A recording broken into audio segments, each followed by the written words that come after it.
All right, guys, welcome back to our teaching in the book of Ruth. Now, the last time we were here, we completed chapter 3 in dealing with Naomi's desire to seek security for Ruth. That is, she wanted to make sure that since the wheat and the barley harvest season was over with, Ruth, remember, Ruth was a gleaner.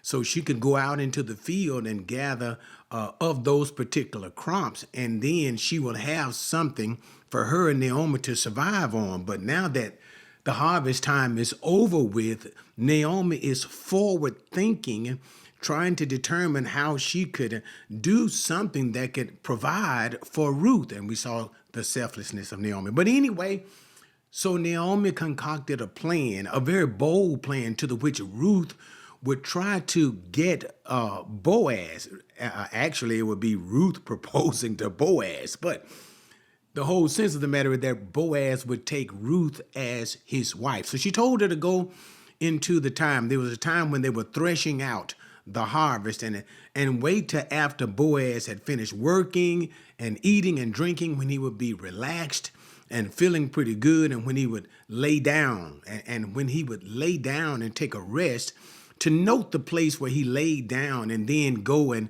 lay down at his feet and pull the covers that Boaz covered himself up with, to cover herself. And so thus Ruth did according to what her mother-in-law had told her to do. And so she waited until Boaz had finished threshing, finished working, eating and drinking, and laid down to rest. And she went and laid down after he had fallen off to sleep.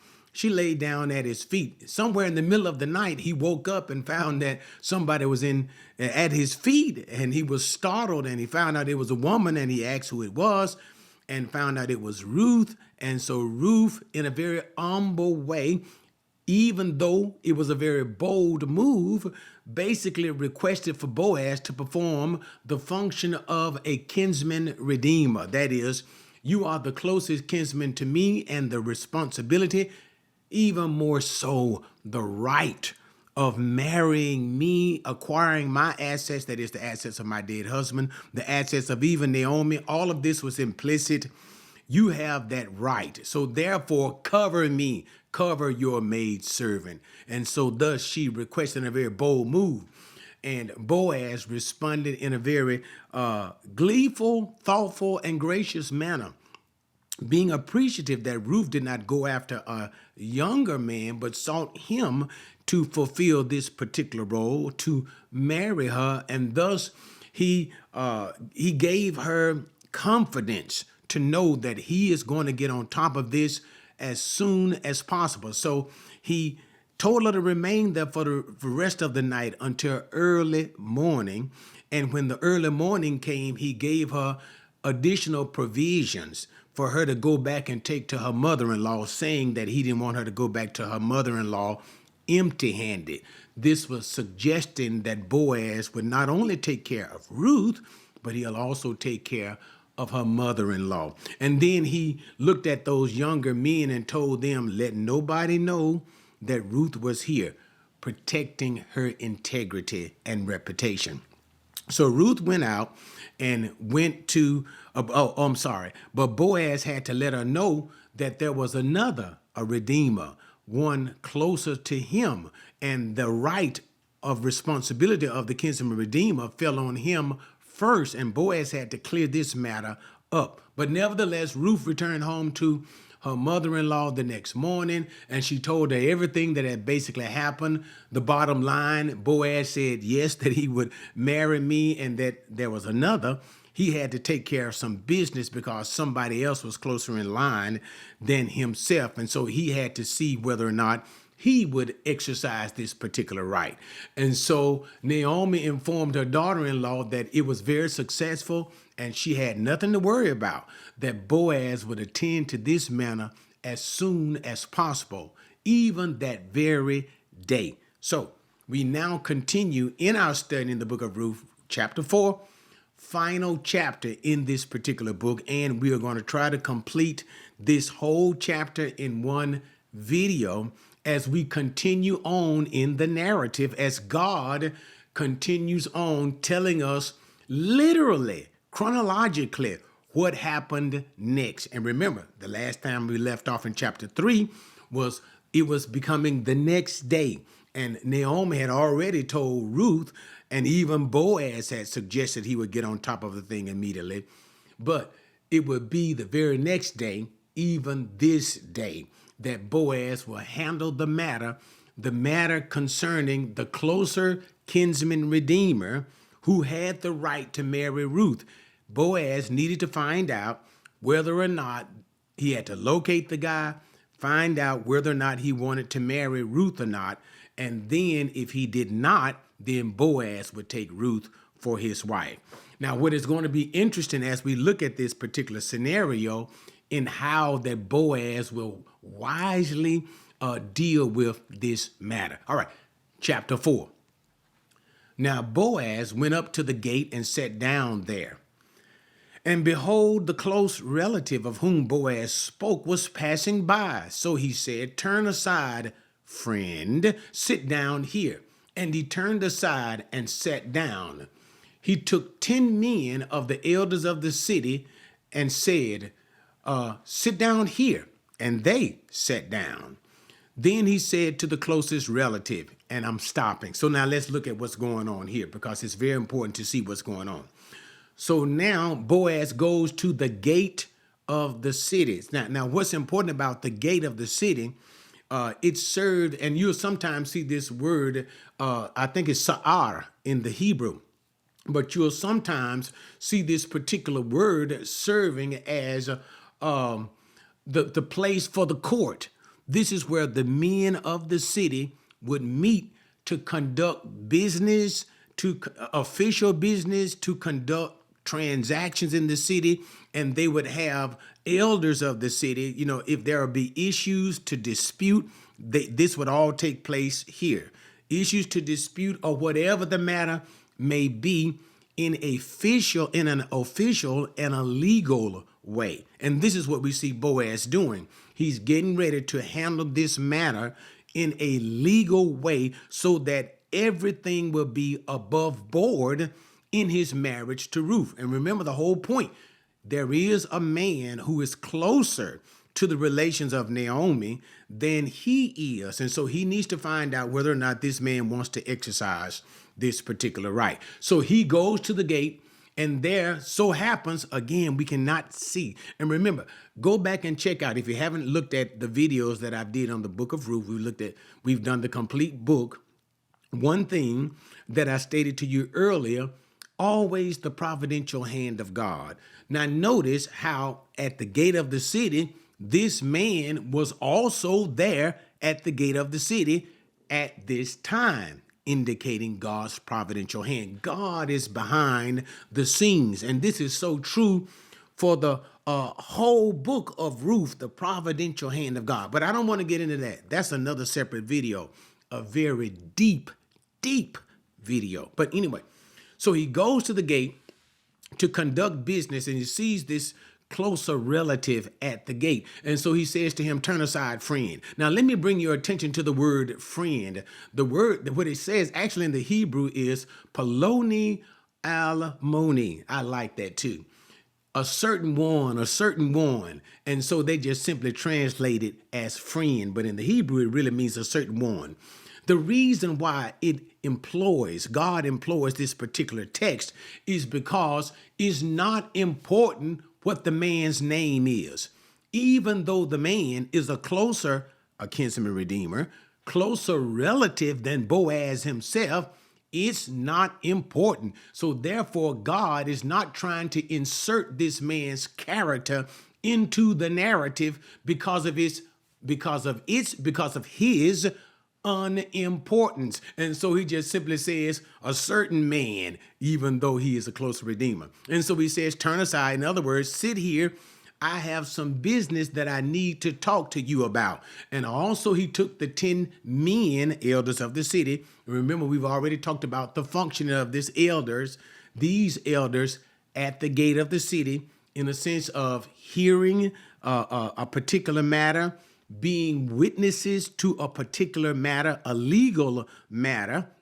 and also being judges themselves in a particular legal matter, especially if it was somewhat contentious or not. Okay, so you can kind of see like a court being convened, not in the way we see it, but he is preparing to conduct business. And so these elders are serving as witnesses to the official business that Boaz will conduct with this nearest relative. And so he says to those elders, sit down, and they sat down for business. Verse 3. Then he said to the closest relative, Naomi, who has come back from the land of Moab, has to sell the piece of land which belonged to our brother Elimelech. So I thought to inform you, saying, buy it before those who are sitting here and before the elders of my people. If you will redeem it, redeem it. But if not, tell me that I may know, and for there is no one but you to redeem it, and I am after you. And he said, I will redeem it. So he lets the closer, that is Boaz, lets the closer relative know the reason for this business. And so he just simply says, Naomi has returned back. And no doubt this may have been familiar, known to the closer relative of the hard times going all the way back to chapter 1 that Elimelech had fell on during the famine in the land of Bethlehem, and how he left and went down into Moab, how that Elimelech as well as his two sons, Mahlon and Chilion, had both died. Both of the two sons died, and Naomi returned back to the land of Bethlehem during the time of the wheat and the barley harvest. She returned back to that land, but in an impoverished condition. He heard about that. So Boaz is just simply telling him, Naomi is back, the land is hers, but she's so poor, there's nothing that she can do with the land. And we understand that the function, that is you and I, my close relative, as Boaz speaks to him, that our function is to redeem the land from our poor relative, that is Naomi, and make the land productive. And so once he told the close relative, Boaz told him that, the relative thinking in a financial sense. In other words, he was looking at this as an opportunity for an investment, okay? So he says, what? I will redeem it. Now, even though we understand what? The mindset, the main reason why Boaz is conducting this business is because Boaz wants to marry Ruth, all right? But he does understand, even in the sense of marrying Ruth, is we got to deal with this issue of the property, which once again is highlighting the integrity of Boaz. He's not trying to be sneaky or whatever. He's letting him know up front everything that's involved. One of the primary things that is involved is the heritage of this property, buying the property. Now, they won't have it forever, but they'll buy the property. Okay. I don't want to get into all of that. We'll talk about that as we kind of move through Boaz's later statement. But Boaz's integrity is again being shown in the conducting of this business. So the closer relative agrees and says, okay, fine. Sounds like a good deal to me. I'll take it. Verse number 5.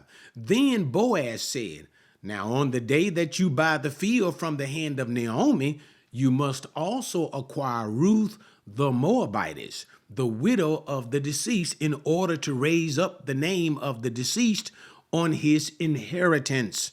The closest relative said, I cannot redeem it for myself because I would jeopardize my own inheritance. Redeem it for yourself. You may have my right of redemption, for I cannot redeem it. Okay, so now Boaz gets to the real root of what he wants. And so he informs that closer relative that if you should redeem the property, you are also under obligation to redeem Ruth the Moabitess, because all of this is about inheritance. That is, okay, here's the point. Referring back to Deuteronomy 25. I think it's around verses 5 through 9. And you have to understand the totality of what is going on here. Not only do we have Leviticus 25, the loss of property and the levirate marriage, okay, not only that, with the Deuteronomy 25, but what? Since the property has been lost, not so much as lost, but Naomi owns the property, but she is poor and can't do anything with it. If the relative is going to acquire the property, the rights of the property go in this way. In pure legal terms, even though women were allowed to own property, property was given from father to son. Remember, Elimelech and his sons were both dead, and the sons of Elimelech, Mahlon and Chilion, did not have any sons. So there were no male heirs. That's the key. No male heirs. But the idea, the principle of God from the Mosaic law is that property should remain in the family. And since the property is legally given from father to son and through the male heirs, there was no male heir. Naomi, therefore, just simply owns the property. But the property has to be continued. The property has to be what? Continued. So therefore, what's the point? Boaz informs this closer relative. Now, not only do you have the right to buy the property, but remember there must be a continuation of the family name. You are now obligated because Ruth, the Moabitess, has returned back with Naomi. And so therefore, Ruth is of the family. You now have a responsibility. This is what we've been talking about, the levirate marriage. Also, Deuteronomy 25, right here. We are smack dab right at Deuteronomy 25 here. That if a man should die, leaving no heirs, then his brother, which would be the closer relative here, is responsible to marry his widow and bring up a son. Notice, this is the key. Bring up a son to the name of his dead brother. So therefore, this close relative would be responsible to marry Ruth and to sponsor a son, that is to impregnate Ruth and give Ruth a son, but the son would not be called by this closer relative's name. He'll be called by Mahlon. That was Ruth's husband's name, as we'll see later on in this chapter. He will be called by the name of Ruth's husband. So he would be the son of Ruth's husband. That's the idea. So the issue now becomes, not only will you acquire the property, but you are also responsible to acquire Ruth as your wife and bring up a son to her dead husband. Now, understanding this, the closer relative changed his mind. That's why he said in verse number 6, I cannot redeem it for myself because it would jeopardize my inheritance. The word that he used is ashtith, coming from shahath. That is, it would somehow jeopardize or corrupt my own inheritance. And so we have to stand back a little bit, even though the scriptures does not give us a precise reasoning or meaning of what he meant by this. We can begin to speculate. It's always a dangerous thing to do, but we can speculate contextually what in the world was going on. As long as the property and the property alone was being transferred, the closer relative was happy to take that and take that responsibility, okay? But to acquire Ruth meant to bring up a child. And notice when he said, acquire Ruth, the Moabitess, that is Boaz in verse 5, acquire her and bring up a son for the deceased. That's what caused the problem, because in bringing up a son, it can also challenge the inheritance of the closer relative. Let me explain. So he says, so already, no doubt, he probably already had a family. And remember, in the marriage of Ruth, he's not marrying Ruth as his principal or main wife. He's marrying Ruth to do a service for her. That is, to have a child in the name of Ruth's dead husband, okay? To do that particular service so that the name of Ruth's husband can continue. And also too, so that's an idea, all right? So, but this man, no doubt, probably had his own family. Probably since he was able to acquire the property, he had a certain amount of resources himself. He did not want to cause confusion in the sense that when Ruth's son, that is the son that he would have by Ruth, he should come up that later on he might present a problem with his earlier family and his earlier problem. You understand that? In other words, he not only wants to think about the property that he has, that is the son, that the closer relative, after marrying Ruth, that property he would have from Elimelech, but also the earlier property from the closer relative. So the closer relative said, no, I don't need no problem with the property that I got now. I already got a mindset of what I want to be done with that property. Having him could bring confusion to that issue. That could be an issue. Also, too, acquiring the property of Naomi is one thing, but acquiring Ruth as a wife to bring up a son and all of this stuff like that, that's another thing. What do I mean? It adds another level of expense. So it also could be possible that he is saying, now I can afford to acquire the property and do something with it, but acquiring the property and Ruth and bring up a son and having the responsibility of taking care of them. Now, I can't afford to do all of that. That too may have been involved in his thinking. But like I said, it is all speculative. We don't know. But it came to his mind, considering that he had to take Ruth as well and bring up a child.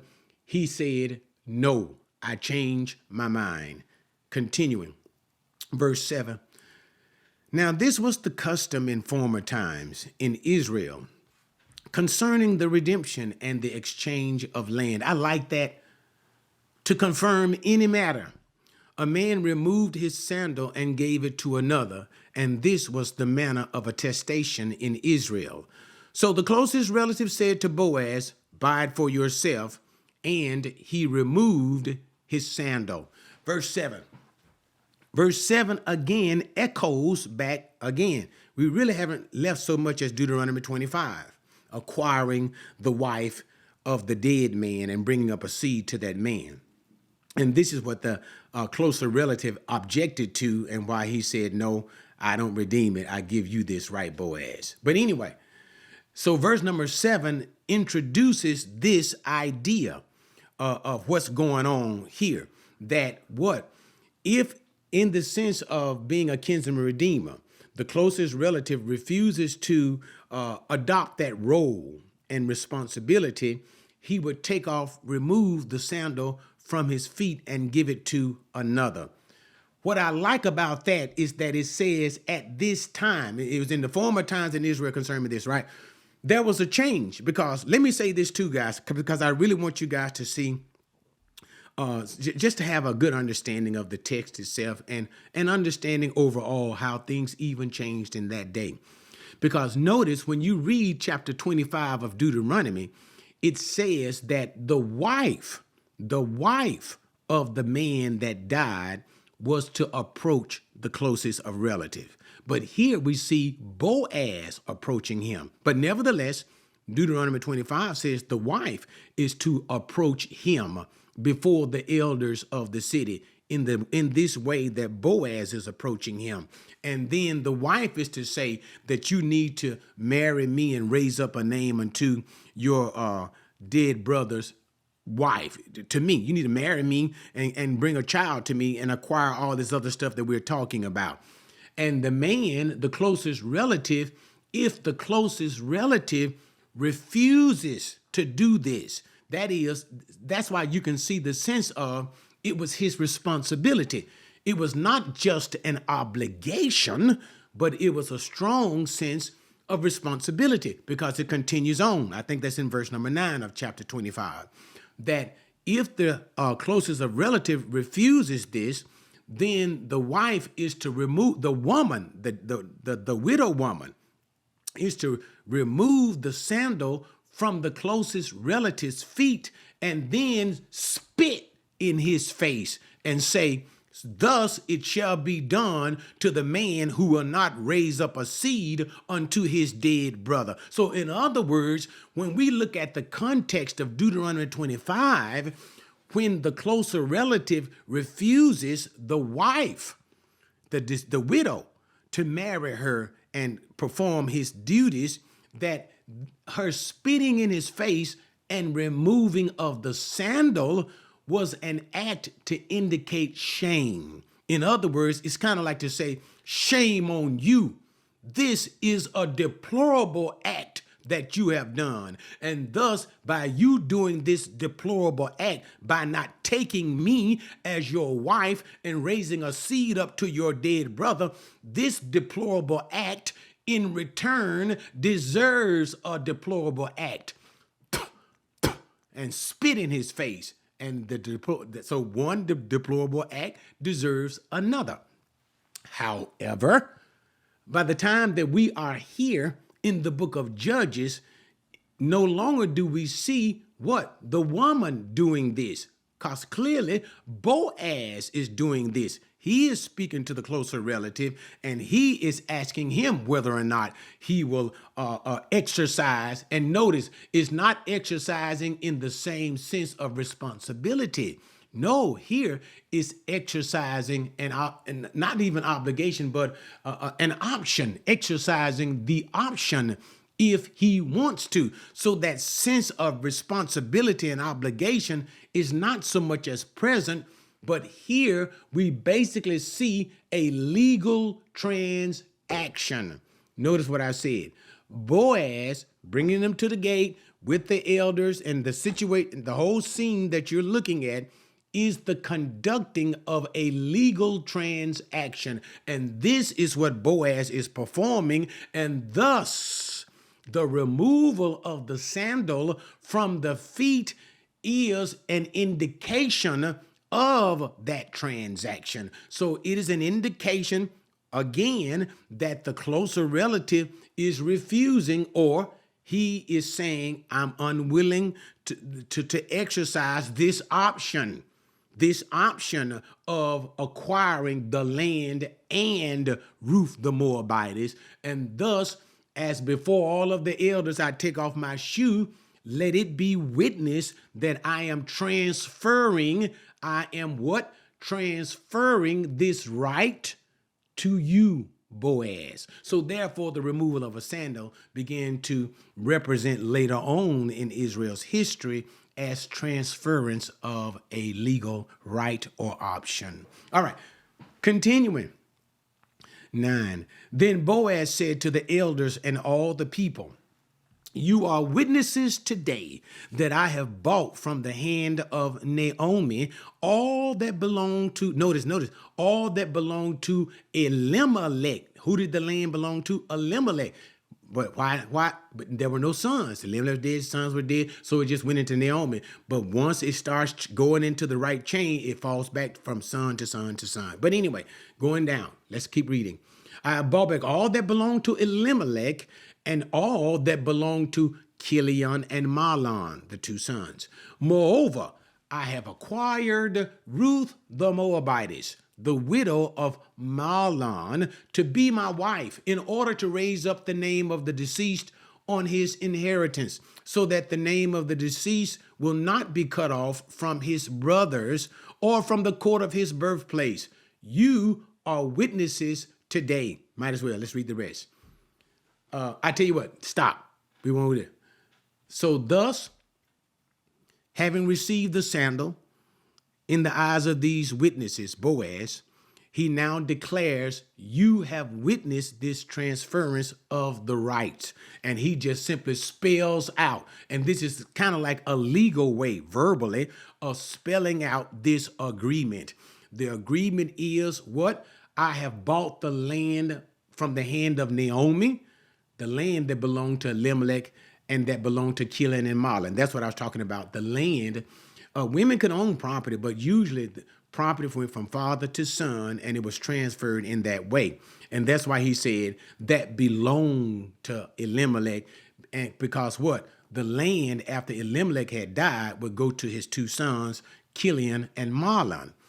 But Chilion and Mahlon were dead, and they had no sons. So therefore, it was in Naomi's control. So he said, I now acquire the land. First part, verse number 10. And the second part of this agreement is, I have acquired also Ruth the Moabitess, who is the widow of Mahlon. And it's not until 4 and 10 of the book of Ruth that we find out which one of the sons of Elimelech that Ruth had actually married.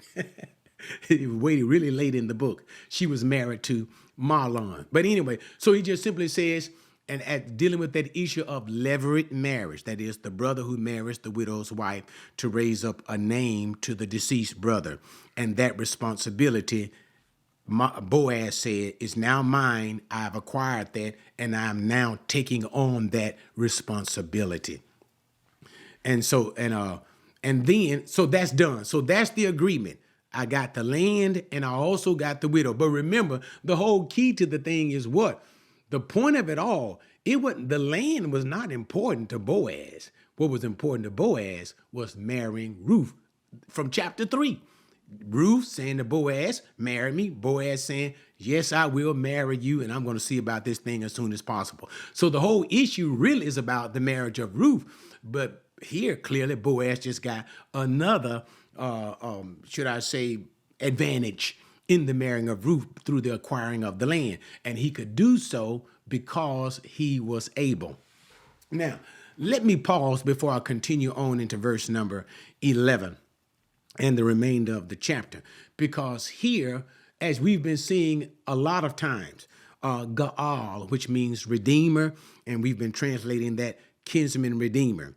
And we've been talking about the duties and the responsible of the kinsman redeemer, as is spoken in Leviticus 25, the loss of property or a brother becoming poor and his closest relative assuming his property, buying that property, or the act of the levirate marriage of Deuteronomy 25, which basically we've been seeing in this chapter as a whole in the book of Ruth, chapter 4. But kinsman redeemer, let's talk about that in the sense of definition and spiritual importance. First of all, the kinsman redeemer had to be a close relative. Then the kinsman redeemer had to have the power. Yeah, you can say it that way. The power and the ability to redeem. That's one of the reasons why we see Boaz introduced in chapter 2 as a mighty man of wealth. In other words, if you're going to buy back property and marry Ruth and raise up a child, you need to have the money in order to do so. And then finally, the kinsman redeemer, notice what we see here with Boaz's interaction with the closer relative. The kinsman redeemer had to be willing. So there were basically 3 qualifications to be a kinsman redeemer. You had to be close, you had to have the power or ability, speaking of resources, and you had to be willing in order to be a kinsman redeemer. And thus, I said all of that simply to say, spiritually, this speaks of Jesus. Ultimately, he is our kinsman redeemer. And guys, we can really investigate this, but that would take another video and make this video 3 hours long just to talk about the beauty of the providence of what's taking place here. But thus it is. Jesus is our kinsman redeemer. That is what? He had to be a close relative. It was necessary for Jesus to be a son of man. Notice why Jesus he would always love to call himself son of man. This speaks of Jesus humanity, that Jesus had a physical human body and he descended from the human race. You see, the human race was lost because of Adam's sin. The human race lost all of the wonderful inheritance through the sin of Adam. Who can reacquire it? Let's look at again the qualification of kinsman redeemer. Who can reacquire that which was lost? You have to be of the family.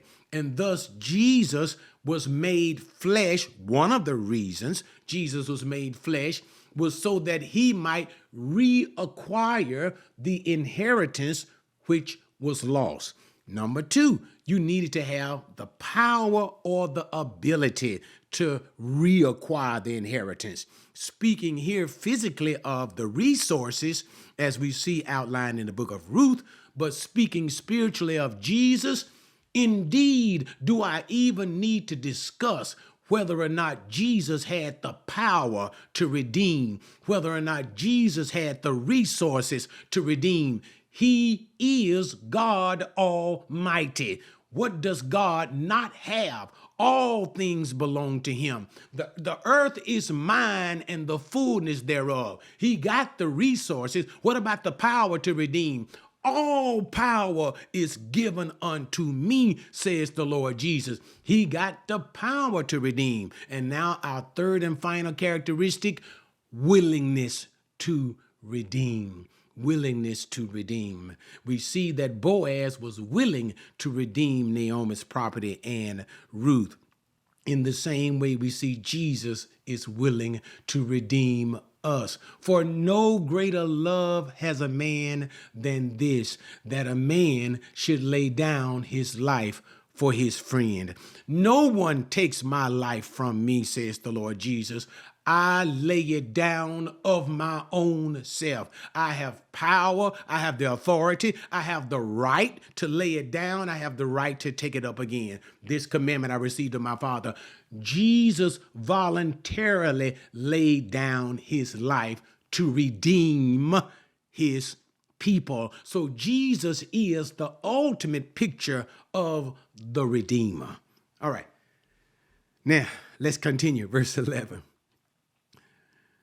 All the people who were in the court and the elders said, we are witnesses. May the Lord make the woman who is coming into your home like Rachel and Leah, both of whom built the house of Israel, and may you achieve the wealth in Ephrathah and become famous in Bethlehem. Moreover, may your house be like the house of Perez, whom Tamar bore to Judah, through the offspring which the Lord will give you by this young woman. Now, let's talk about the blessing. So, with the transaction now completed, the elders who are acting as witnesses say unto Boaz, they bless him. They give him well wishes, blessing him in the name of the Lord. Now let's look at the different components of this blessing. May the Lord make the woman who is coming into your home like Rachel and Leah, both who built the house of Israel. That is, may the Lord make her fruitful and add to the house of Israel. And that was done.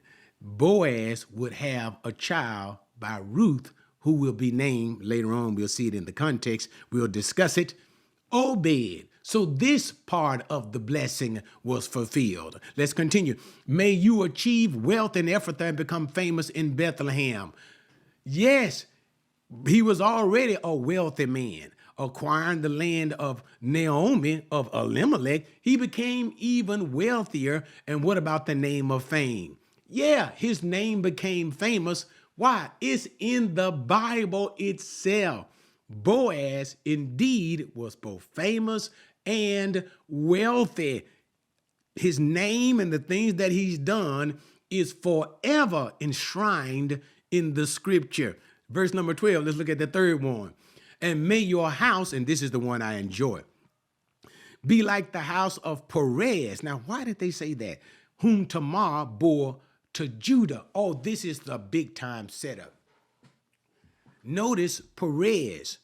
Perez is the son, going all the way back to the book of Genesis. I forget exactly the chapter. What, 36 or somewhere around there? I don't know the exact chapter. But we remember, maybe 37, when Judah had departed. Okay, I'm not going to, I have a habit of always trying to go over all the material because that's how I do it in my head.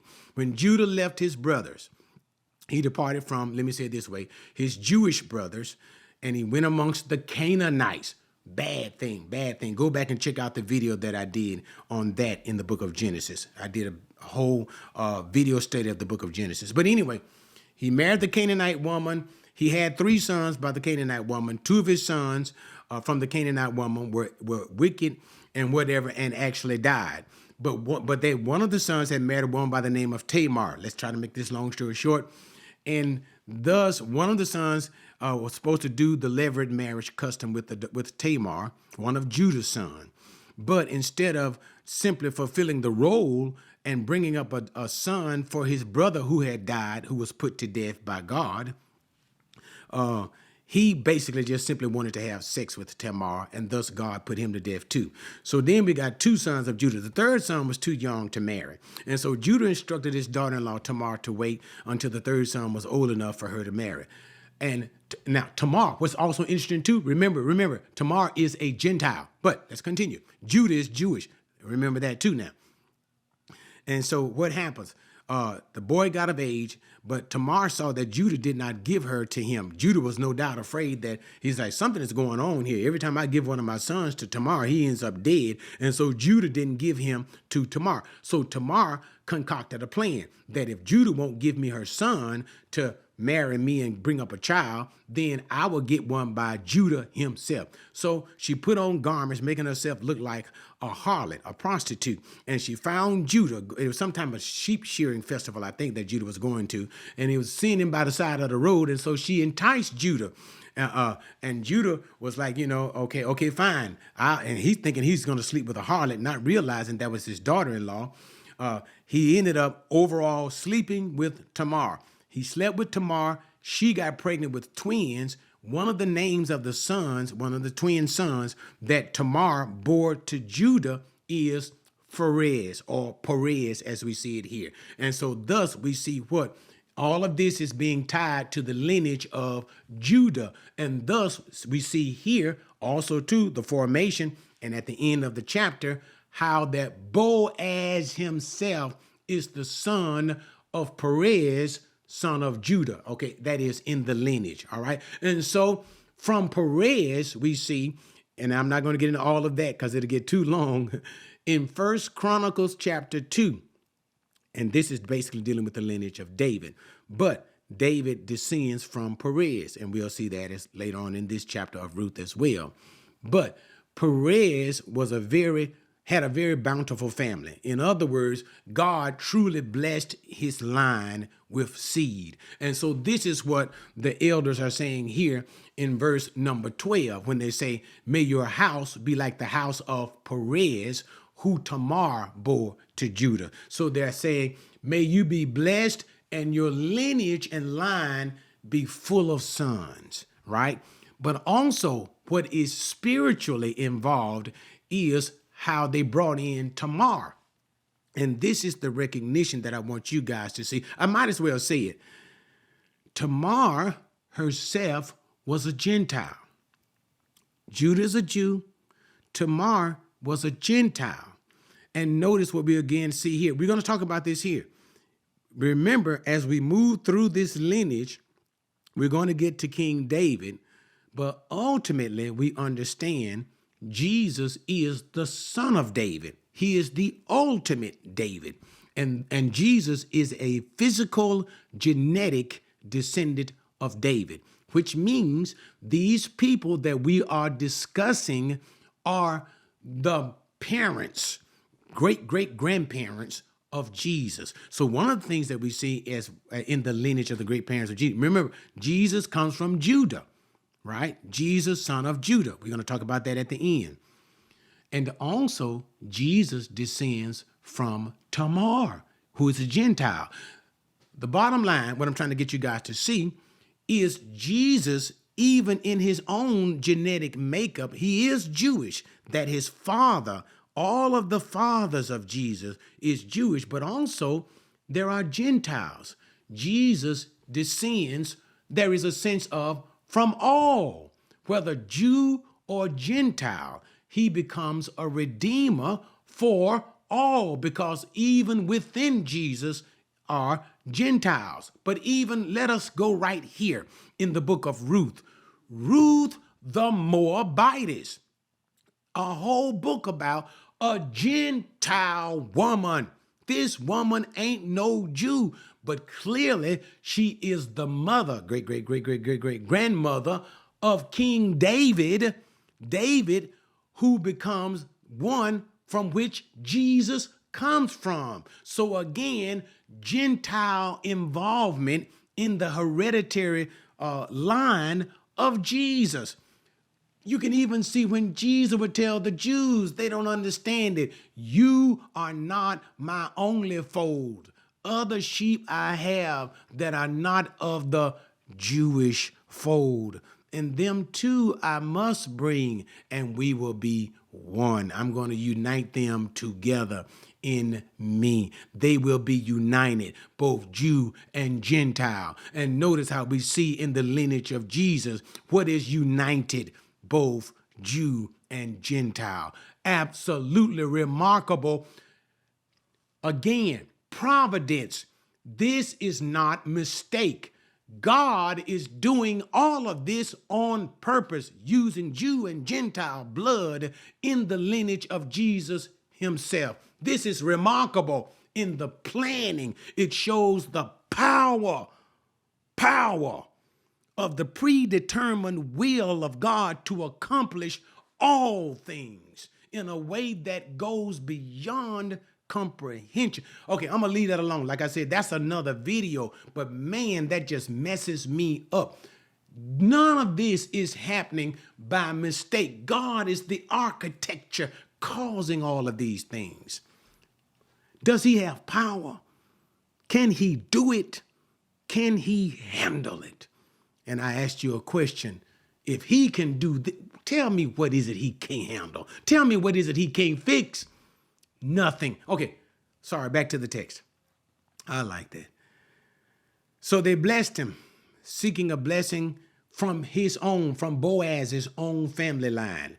They blessed him and said, as your family line has increased, may the line that also continues to come from you, Boaz, increase. 13. So Boaz took Ruth. She became his wife, and he went into her. And the Lord enabled her to conceive, and she gave birth to a son. Then the women said to Naomi, blessed is the Lord. I tell you what, let me stop there, verse number 13. Let's talk about that. So he took her as wife, and he had a son. I like that too. And it said, and the Lord enabled her to conceive, and she gave birth to a son. It says, Yiktain, Yahweh la Heron, Yah Taled Bain. Literally, and he gave, and the Lord gave to her a descendant, and she conceived a son, and the Lord gave to her, and she conceived and bare a son. So the point that I'm stressing with that is, notice, it hits you square in the face of providence and the Lord. Now, they translated the Lord enable. Actually, they used the verb give, but the idea is the same. Boaz married, and remember now, it was clear that he was of some significant age. He was older than she was, but we don't know whether or not he was far beyond. But nevertheless, the point, how did she get this baby? God gave it to her. So therefore, what am I saying? And I don't want to keep meandering to that previous concept of God's providence, but this statement smacks you in the face with it. God is present. God is present. Even takes us all the way back to the beginning of chapter 1. What did Naomi say? Call me bitter because God has done these things. Now, I don't want to get into attribution, but nevertheless, God is present. God is present. God is present. Even Ruth, when she goes back and when she begins to try to look for a place to work, God is present. Why? She ends up in the field of Boaz, the man she so happens to marry. No, no, no, no, no. God was present. And then interacting with Boaz, Boaz recognizing her, talk to her, treat to her. What? God is present. And then all of a sudden the plan to marry Boaz concocted by her mother-in-law, and Boaz saying, yes, I'll marry you. Again, God is present. And then what? Going and speaking to this closer relative, closer than he himself, Boaz, but the closer relative declines. He declines on the account that he would have to marry Ruth, but it was God's intention for Boaz to marry Ruth. God is present and handling everything. That is absolutely mind-blowing. Even God is present, because guess what God knows? Let me be a little premature. He knows every descendant that will come from this venture of a marriage between Boaz and Ruth. He knows ultimately that it would end up with David. And David was God's choice as king. But remember, there was a king before David. It was Saul, but Saul was never called God's choice. Saul was the people's choice. David was God's choice. Again, you see the sovereign providential hand of God. God, how much is he controlling? It is insanity to see the degree of God controlling things and people down through time. Elect. Okay, enough of that. My God, enough of that. So where am I? Where was I? Now let's go back to that. Verse 14. Then the women said to Naomi, blessed is the Lord, who has not left you without a redeemer today, and may his name become famous in Israel. May he also be to you a restorer of life and a sustainer of your old age. For your daughter-in-law, who loves you and is better to you than 7 sons, has given birth to him. Now with the coming of the son, Ruth having this new baby boy, first we had the blessing of the elders of Israel for the marriage of Boaz to Ruth. Then they get married, Ruth got a baby. Now we have the blessing of the women of the town. And we can see a close association with Naomi and the women of the town. We saw that earlier when Naomi returned back and the women of the town greeted her with surprise. But nevertheless, so they blessed her. And we can see the same way, the same prophetic fulfillment of blessing of the men. Notice how the men blessed Boaz, and every aspect of that blessing came true. The same thing here is relevant with the women of the town. The blessing that they give unto Naomi with respect to that child. Every aspect of that blessing comes true. So the blessings here that we have of the men of the town as well as the women here, both of these blessings are prophetic in nature. Blessed is the Lord. Notice they attribute all of whatever has befallen Naomi, the goodness of God. Remember what Naomi said earlier? Call me bitter. This has now been changed. God has remembered Naomi. God has visited Naomi. God has blessed Naomi. So thus the women say, blessed is the Lord. All these blessings come from the Lord. He hadn't left you without a redeemer, speaking of Boaz. And so also speaking ultimately of that baby boy too. And may his name become famous in Israel. And this is also true as what happened with Obed, Boaz, even Obed. 15, may he also be a restorer of life. What do you mean, restorer of life? Remember the bitterness that Naomi had felt and how rough life was for her and how unhappy she was. That's why she said, call me Mara and not Naomi. Don't call me pleasant, call me bitter. So by restorer of life, they're wishing for a restorer of life. May he bring happiness to you. May this child bring joy to you. And then they say a sustainer of your old age. That is, remember Naomi came back to Bethlehem after returning back from the land of Moab impoverished. A sustainer would be one who provides for you, one who takes care of you. So they're looking at this child with this blessing and hope that he makes Naomi happy and that he also takes care of Naomi as long as she continues to live. And then they give a reference to the reason why this was made possible. for your daughter-in-law, who is the key, the theme, the main character of this book. Your daughter-in-law, Ruth. And what does it say about Ruth? In a nutshell, who loves you. What was the motivation behind Ruth's commitment and loyalty to her mother-in-law? She loved her. She didn't say, I love you with her mouth. She said, I love you, my mother-in-law, by her deeds. And that's why the Bible tells us, do not love in word only, but also in deed, but also in what you do. So these women are acknowledging Ruth proved her love for her mother-in-law by her commitment and love and taking care of that mother-in-law. And she says, and by this, it shows that Ruth is better than 7 sons. What does it mean? First of all, sons were cherished above daughters in that time. And really, it was because of monetary reasons and that they could continue the family name. Monetary means the sons, daughters did not work. You know, young girls did not basically work. They were basically cared for by the father of the house and the family. So the daughters really became an expense to the family. But the sons, once they became of age, could go out and work and help and enrich and provide for the family along with the father.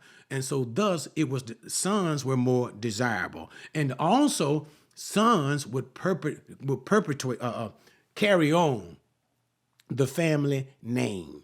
And so with this, sons were deemed more desirable than the daughters. But notice, with that idea, son being more desirable than the daughters, it said the women, Ruth is better than 7.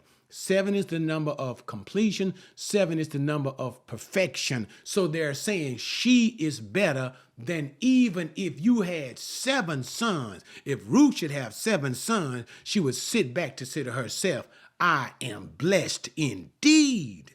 The women saying, and Ruth is better than even 7 sons. So it speaks of not only simply the character and the nature of Ruth, but her value to Naomi. And finally, how she has now, this Ruth who has loved you, been loyal to you, committed to you, taken care of you, she has now born a son. And that's like almost like for you.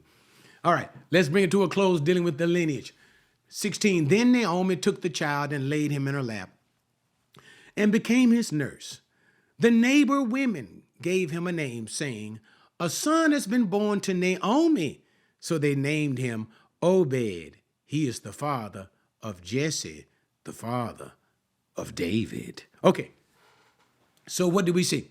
So Naomi takes the child, a small child, and as a grandparent and as a nurse, she is really close to the child, and she basically raises the child up. That's what I mean. She basically becomes his nurse. So she's very close and attached to this baby.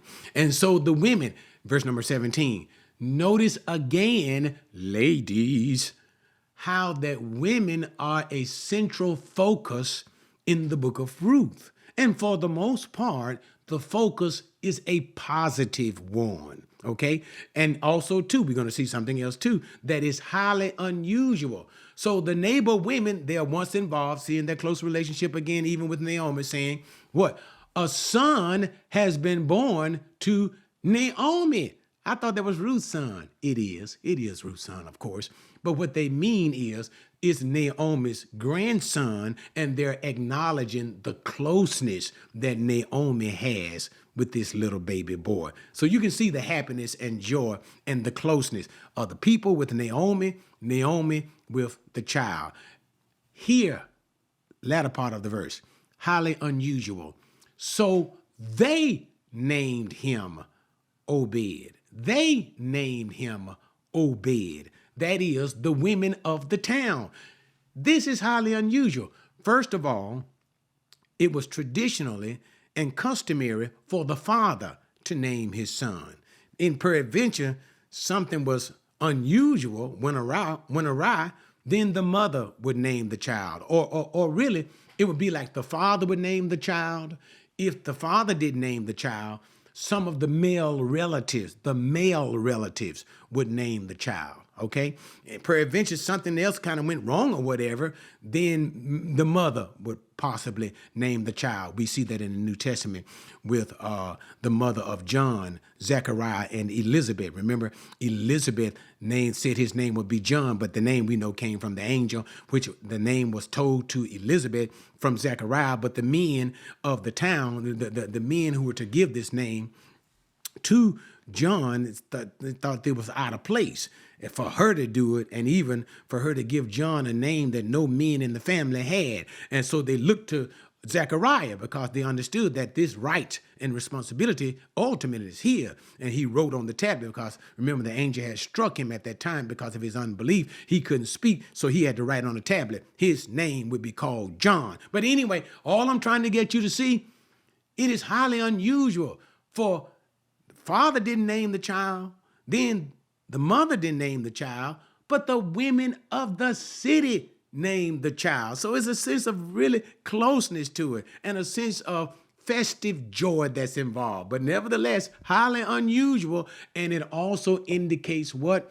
The place of women in the book of Ruth, how God is honoring women and how positive, for the most part.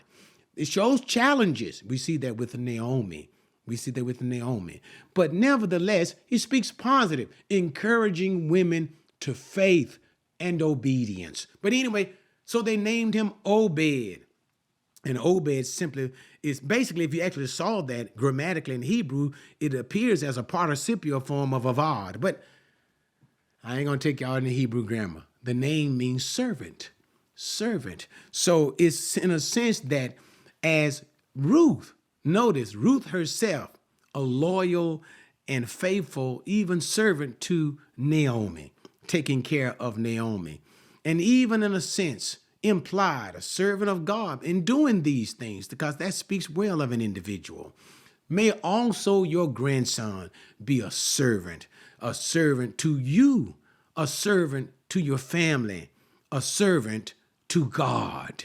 And he indeed will be a servant to God as it speaks of his broader lineage. Because notice, this Obed, as it continues to say in verse 17, is the father of Jesse. And we're introduced to Jesse in the writings of Samuel.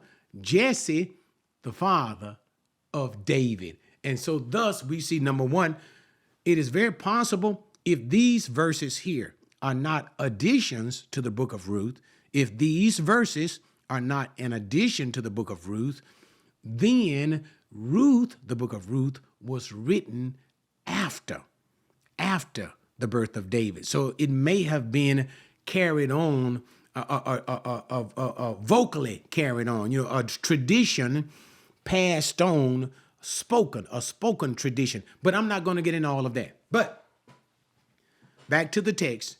And so it comes to David. And so thus the writer is trying to let us see, the writer of the book of Ruth is trying to let us see the true blessedness of Boaz, even more so, the true blessedness of Ruth, because of her faithfulness, her loyalty, commitment, because of the kind of woman that she is. God placed her in the line of King David. And we know King David is in the line of Jesus. So thus, Ruth is being highlighted in the line, ultimately, of our Lord Jesus, the Messiah. Finish it. And so there we see now in verses 18 to 22. So let me talk about that. So now there is the appendage of the lineage, which speaks to the ultimate reason for the narrative, not only simply for a blessing in a story to encourage, especially women, and speaking well of their faith, namely the faith of Ruth, but also to give legitimacy. Now notice what I'm saying. I'm at the end. To give legitimacy to David's lineage, to David's line. Let me explain by that. So let's look at the verse and then I'll tell you. Now these, 18, are the generations of Perez. And remember, Perez is the son of Tamar and Judah. So thus, Perez, his father is Judah. These are the generation of Perez. To Perez was born Hezron, and I'm not going to make a big deal about this, just listen. And it goes down from Hezron was born Ram, and to Ram came Aminadab, and to Aminadab was born Nahshon. Now here's important, I'm going to stop. And to Nahshon was born Salmon. Now, boom, right there. All I'm going to say is this. I'm not going to make a big deal out of it, but remember all of the hooping and the hollering that I was doing about earlier about Jewish men marrying Gentile women. That is what? Judah having a son by Tamar, who's a Gentile woman. And the whole point being in the line of Christ, right? Being in the line of David. Being in the line of David, line of Christ. Here we see Salmon. The question becomes now, who was Salmon? All you got to do is turn to Matthew. I believe it's in chapter 1. You'll find out Salmon married Rahab the harlot, and she was a Gentile. So what do we see? Another woman who was Gentile married to a Jewish man, being in the line of King David, in the line of Jesus. Again, providential hand of God. This is not an accident. God's hand is at work. But even so, Jew and Gentile, God bringing them into one. Because notice what a marriage does. What did Jesus teach about a marriage? What does God say about a marriage? The two become one. In Christ, no Jew, no Gentile. In Jesus, they become one. And he is the Gaal, the Redeemer, the Savior, not only of the Jews, he is the Savior for all mankind, Jew and Gentile. But anyway, beautiful. But that's Salmon, married to Rahab. And Salmon, to him, now notice now, guys, watch this. This is incredible. Salmon married Rahab the harlot. She was a Gentile. Salmon was born, verse 21, Boaz. So Boaz, his daddy is Salmon.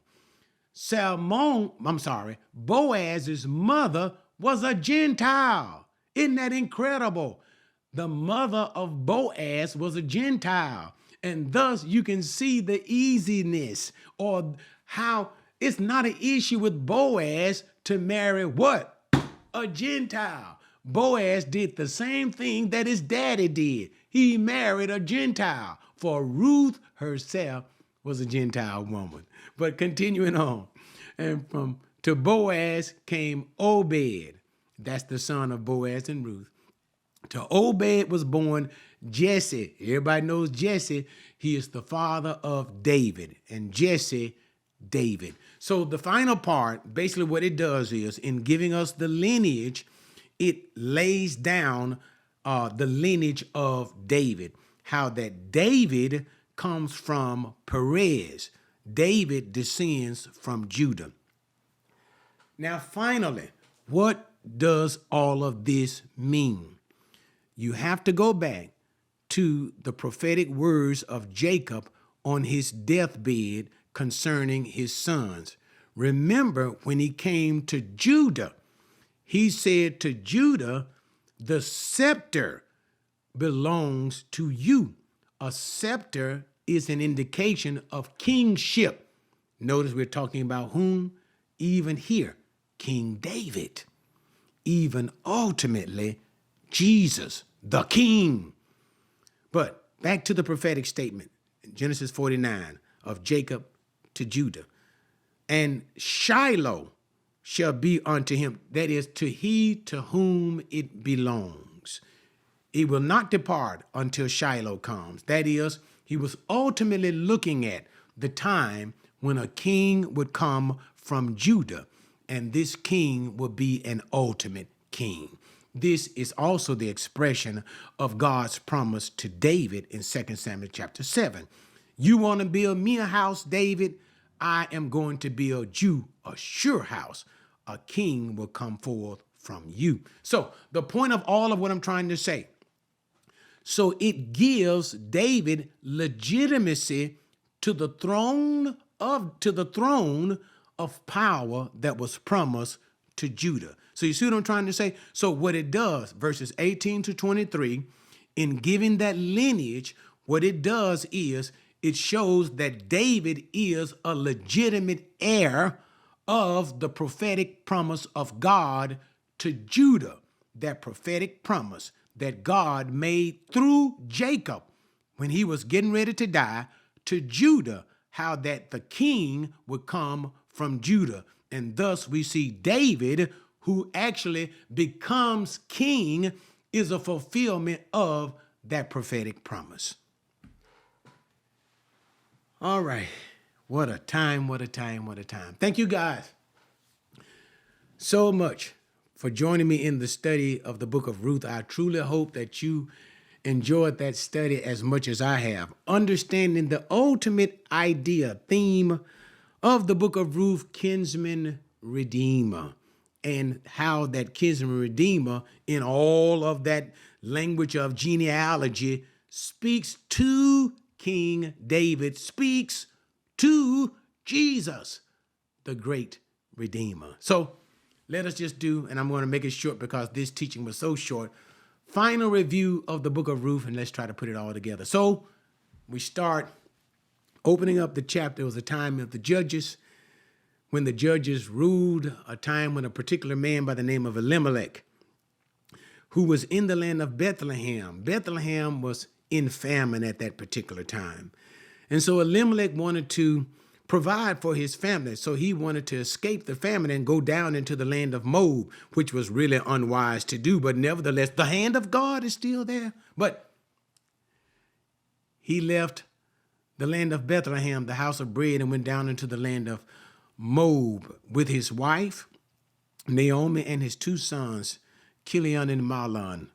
There, while he was there, his two sons took wives. But tragedy befell them even greater, where Elimelech died and his two sons died.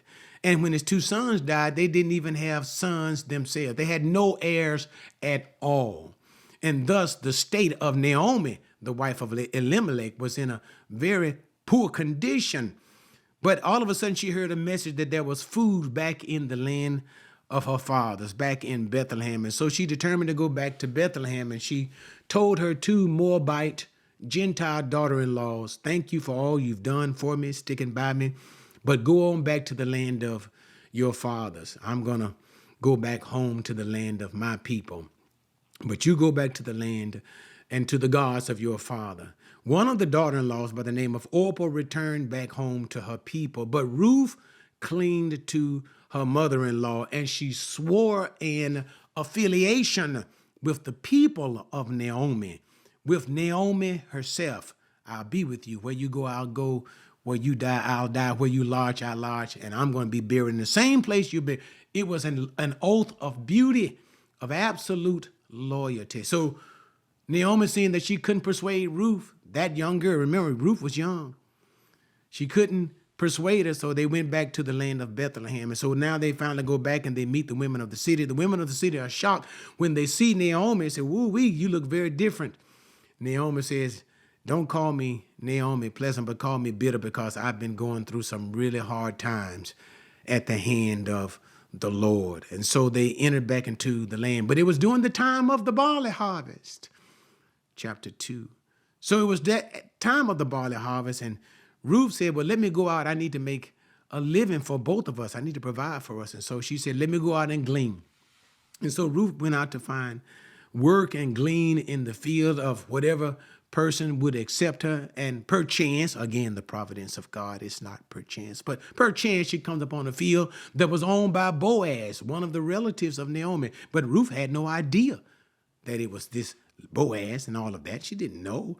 But nevertheless, the man allowed her to glean in the field. And so Boaz decided to come from the city. He comes in and to check on his workers. He's greeted by his worker. We see the integrity and the righteous character of Boaz being indicated by the scripture. And he sees Ruth, and he comes into the understanding that Ruth is gleaning along with the women of his field, and he inquires about her. And so the manager of Boaz Fields tells him everything all about Ruth, about the mother-in-law business, her commitment, and how Ruth has been working, and Ruth herself is a Moabitess or whatever. So Boaz goes to Ruth and he commends her. Said, I've heard about you. You're a good woman and you've done good things. And stay with me. Stay with my daughter. Stay with the women. Keep working for the whole harvest. And we saw Boaz's generosity towards Ruth, which seems to be an indicator of his interest in Ruth. And so he gave her, he invited her to eat with him and blessed them. And then at the end of the day, he told his men to be good to Ruth and let her not only glean, but let her also reap with you and even give her from some of the things that you gave her and he gave. And so he blessed her substantially. So at the end of the day, Ruth goes back home as she finishes threshing out the part that she's harvested that day, and which indicates she stayed all morning and all evening. She was a hard worker, talking continually about the characteristic of Ruth, being humble and all of that. She threshes out. She has a bushel. So she worked hard that day. She goes back and tells her mother-in-law all that had taken place, meeting Boaz. And her mother-in-law says it's a good idea that you stay with Boaz. He'll protect you and he'll also provide for you during this time. All right, so then chapter 3, the harvest time has come to an end. There is no more gleaning for Ruth to do. Her mother-in-law has to come up with some idea of providing for Ruth, and even indirectly it'll be a provision for herself since Ruth is taking care of her. So she says to Ruth, I need to provide some form of security for you since the time of harvest is over with. You can't do that anymore. And so she concocts a plan to try to get Boaz, since he is a close relative, to perform the role of a kinsman redeemer towards Ruth. In acquiring Ruth, and therefore he acquired the property of Naomi and acquire Ruth herself. And so she tells her to do something bold. Go sleep at his feet. And Ruth does that after Boaz has eaten and drinking and is now resting after himself being in the threshing floor. Boaz wakes up in the middle of the night, is stirred when he finds somebody at the thing. There's Ruth. And there Ruth says to him, I'm your close relative. Cover me. Perform the role. Boaz knew what it meant. He eagerly and excitedly accepted that role. He wanted to marry Ruth and told Ruth, I'll do that. But we can see the integrity of Boaz when he says, another relative closer than me, let me handle that business. And after handling that business, if he marries you, fine. If he doesn't, I'm going to marry you. Now I'm going to send you, stay with me for the night, I'll send you home. But before he sent her home, he gave her another 6 measures of wheat. This was an indication to Ruth that not only I'll take care of you, because he said, don't go to your mother-in-law empty. I'll also take care of your mother-in-law. So when Ruth finally got to the house, she said to her mother-in-law everything that had taken place. Her mother-in-law said, yes, he will marry you indeed. He's not going to rest until he takes care of that business that he told you about. Chapter 4. That very day, Boaz got up early, went to the gate of the city where business was conducted, and there he so happens to see the closer relative than himself. Again, the providence of God. And he tells him, sit down. There's some business we need to discuss. Ruth the Moabitess has some land that I want to buy from her, but you're closer to her than me. And if you want to buy and acquire that land, you do so. If you don't, I will. And so the man, after hearing that proposition stated in the first call, said, yeah, he was interested because he was thinking of it as a business investment.